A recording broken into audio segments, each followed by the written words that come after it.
अस्सलाम वालेकुम, welcome to learner academy. मेरा नाम है रास्तम।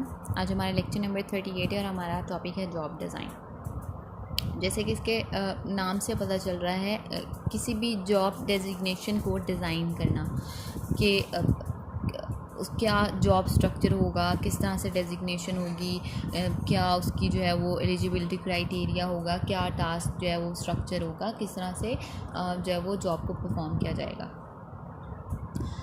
हिस्ट्री अगर हम जॉब डिज़ाइन की देखें तो ऑब्वियसली 19th सेंचुरी में भी जो है ना वो बहुत सारी फैमिलीज़ बहुत सारे काम करती थी, फूड प्रोडक्शन करती थी, लेबर जो है वो गुड्स बनाता था, क्लोथिंग, फर्नीचर, ट्रेडर जो हैं वो गुड्स और फूड को जो है वो ट्रेड करते थे। लेकिन ओवर टाइम लोगों ने ऑब्वियसली जैसे तो वो उस काम को सालों तक करते रहे तो वो स्पेशलाइज्ड हो गए अपने अपने काम में। क्लोथिंग प्रोडक्शन को जो है वो स्पेशलाइज क्रैफ्ट जॉब में आ गया, वीविंग में, टेलरिंग में और स्विंग को जो है वो अलग अलग कर दिया। ये रेवोल्यूशन लेकर आया था फिर स्पेशलाइजेशन की तरफ ना, इंडस्ट्रियल रेवोल्यूशन को लेकर आया यूरोप में 1700 और 1800s में, जिसमें जो कि यूनाइटेड स्टेट्स में लेटर 1800s में आया। स्पेशलाइजेशन के ट्रेंड की तरफ जब इवेंचुअली लोगों ने मूव करना शुरू किया तो वो एक सब्जेक्ट बन गया स्टडी का। जो ज़्यादा मोस्ट इन्फ्लुएंशियल इसकी स्टडी है वो एडम स्मिथ और बैगिब की है ना। स्मिथ 18th सेंचुरी का स्कॉटिश इकोनॉमिस्ट था। उसी ने डिवीजन ऑफ लेबर की ना फ्रेज बनाई थी अपनी क्लासिकल बुक में, an inquiry into nature and causes of wealth of nations की। 1776 में आई है बुक। डिवीजन ऑफ लेबर यानी कि उनको उनकी स्पेशलाइजेशन के अकॉर्डिंग जो है ना वो आपने डिवीजन कर दिया लेबर की। स्मिथ के टाइम में pin making like most other production work जो है वो इंडिविजुअल जॉब थी। एक ही पर्सन जो है वो सारे टास्क को परफॉर्म करता था।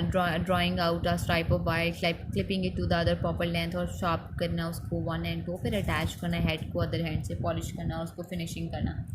फिर जब स्पेशलाइजेशन की तरफ मूव किया तो फिर एक बंदा जो है वो वायर को बना रहा है, दूसरा क्लिपिंग कर रहा है, तो इस तरह से सारे टास्क जो है वो डिवाइड कर दिए गए। इससे फिर क्या हुआ था, स्मिथ ने कहा कि इससे फिर इंक्रीज़ हुआ है आउटपुट में ना, डेक्सटैरिटी इंक्रीज़ हुई है, टाइम जो है वो डिक्रीज़ हुआ है प्रोडक्शन का, ठीक है, और इसमें स्पेशलाइज्ड इक्विपमेंट और मशीनरी की डेवलपमेंट भी हुई है। इसीलिए वेल्थ ऑफ नेशंस को जो है ना वो फाउंडेशन बोला जाता है कि उसने डिवीजन ऑफ लेबर के लिए बेसिक प्रिंसिपल्स दिए थे। चार्ल्स बेबेज ने इकोनॉमी ऑफ मशीनरी और मैन्युफैक्चर लिखी थी 1832 में। उसने एक्सटेंड किया था स्मिथ के वर्क को ही और सेवरल एडिशंस की एडिशनल एडवांटेजेस लेकर आया था वो जॉब स्पेशलाइजेशन के। उसने कहा था कि इंडस्ट्रियल रेवोल्यूशन जब आया यूनाइटेड स्टेट्स में यूरोप से, जॉब स्पेशलाइजेशन ने आई इंडस्ट्री में, तो उसने फिर जो कि मिड 1800s में और फिर उसके पीक पे आया वो 1900s में। फिर टेलर का काम बहुत ज़्यादा इंपॉर्टेंट है।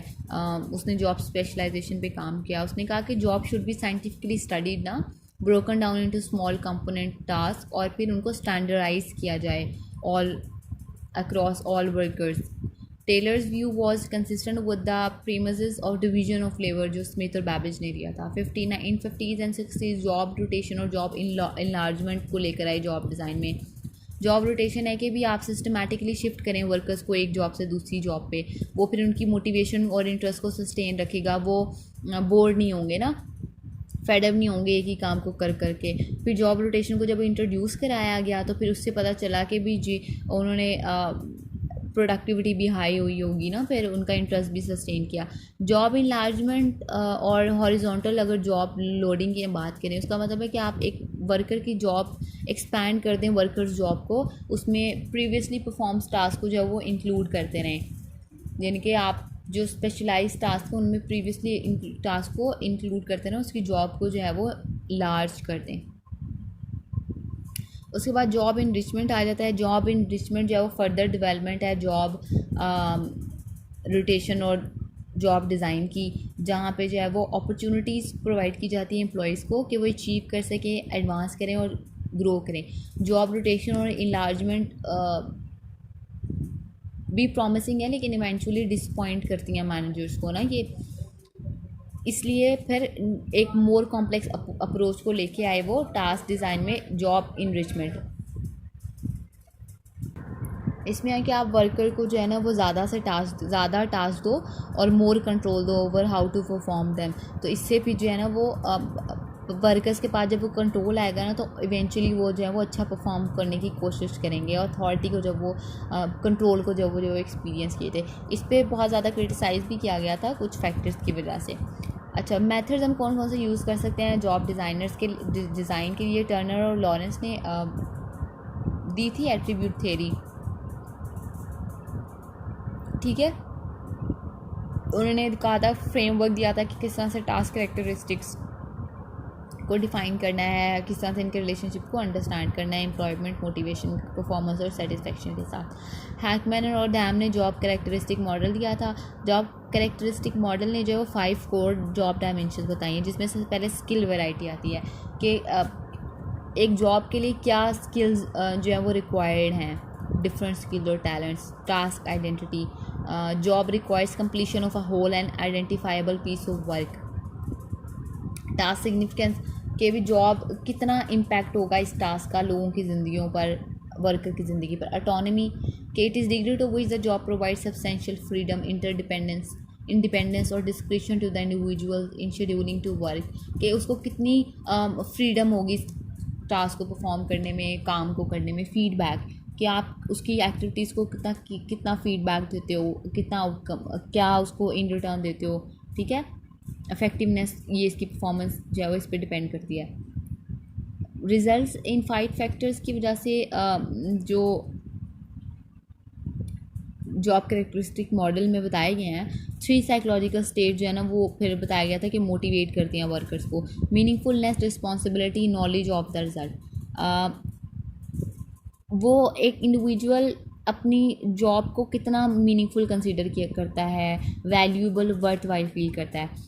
ये कॉग्निटिव स्टेट है जिसमें एम्प्लॉय जो है वो परसीव करता है कि उसका वर्क उसको एक वैल्यूड कंट्रीब्यूशन दे रहा है, इंपॉर्टेंट और वर्थ वाइल जो है वो उसकी कंट्रीब्यूशन है। रिस्पॉन्सिबिलिटी, इंडिविजुअल कितना पर्सनली अकाउंटेबल और रिस्पॉन्सिबल फील करता है उन रिजल्ट्स, उन आउटकम्स के लिए जो उसके काम की वजह से आएंगे, ठीक है। Sense of being personally responsible and accountable for the work being done. Knowledge of results, individual को कॉन्टीन्यूसली अंडरस्टैंड होना चाहिए कि वो जो परफॉर्म कर रहा है उसके रिजल्ट्स क्या होंगे। ये डायरेक्टली फीडबैक से आता है। Psychological state involve the degree to which employ understand how they are performing in the job. जब उनको रिजल्ट्स का पता चलता रहेगा ना, साथ साथ उन्हें पता चलता रहेगा कि उनकी परफॉर्मेंस कैसी जा रही है जॉब में, ठीक है। इससे ऑब्वियसली अगर बुरी है तो वो उसको इम्प्रूव करने की कोशिश करेंगे, अगर वीकर है तो उसको इम्प्रूव करेंगे या कुछ डिफरेंट स्ट्रैटेजीज़ यूज़ करने की जो है ना वो कोशिश करेंगे। जॉब डिज़ाइन के लिए गाइडलाइन में सबसे पहले आता है कंबाइंड टास्क। मैनेजर को पता होना चाहिए एग्जिस्टिंग और फ्रैक्शनलाइज टास्क का, और उनको जो है वो इकट्ठा बनाए और न्यू और लार्जर मॉड्यूल ऑफ वर्क को लेकर आए। तो ये स्किल वेराइटी और टास्क आइडेंटिटी को इंक्रीज़ करेगा। नेचुरल वर्क यूनिट्स बनाएं, ठीक है। कोई उनके लिए आइडेंटिफाइबल, मीनिंगफुल हो ना एज अ होल, वो इंक्रीज़ करें ओनरशिप एम्प्लॉय की वर्क के लिए, उसकी लाइवलीहुड को इम्प्रूव करें, फिर वो ज़्यादा इम्पॉर्टेंट उनकी जो है ना वो वर्क उनके लिए मीनिंगफुल हो, बोरिंग ना हो। इस्टेब्लिश करें क्लाइंट रिलेशनशिप, यूज़र जो होगा ना उसका रिलेशनशिप डेवलप करें। जब डायरेक्ट रिलेशनशिप होगा वर्कर और क्लाइंट के बीच में तो वो स्किल वैरायटी, ऑटोनॉमी और फीडबैक जो है ना वो इंक्रीज़ करेगा एम्प्लॉय के लिए।